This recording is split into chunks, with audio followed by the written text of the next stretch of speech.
Hi mga Mi, ito'y isa sa mga journey sa buhay ko na di ko makakalimutan. O 'di ba, ito ang sandstorm. And kahit may sandstorm, syempre dahil day off, kailangan mag-unwind, kailangan maggala-gala, o 'di ba? Ito ang weather ng gitnang silangan. Paggising mo, ang ganda-ganda ng weather, tas biglang isang pitik lang. Ayan, uulanin ka na ng sandstorm. And oo, mahirap huminga 'pag may sandstorm. Napakasikip sa dibdib kahit na nakamask ka pa. Grabe, mabigat talaga ang sandstorm.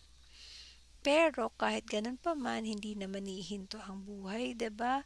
So kailangan go lang ng go. 'Pag may pagkakataon, go pa rin. O, 'di ba? O, nabo-bore ka na ba kasi ang boring ng view, walang mga fancy mall, walang mga fancy shopping, at saka walang magagandang view. Well, ganito talaga ang gitnang silangan.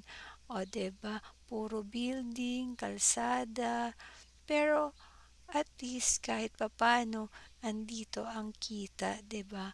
May trabaho ang mami niyo and kahit papano nakakapasyal at nakakapagpadala pa rin sa pamilya. Maraming mga Pilipino dito, mga Mi, kaliwat kanan, madaming Pilipino, lahat halos ng establishment.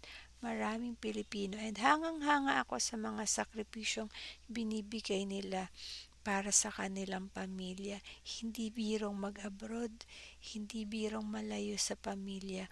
Ang hirap abutin ng pangarap. Suntok sa buwan, ika nga. Talagang kakayod ka dito.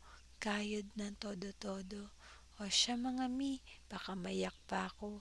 Yun lang. Ingat.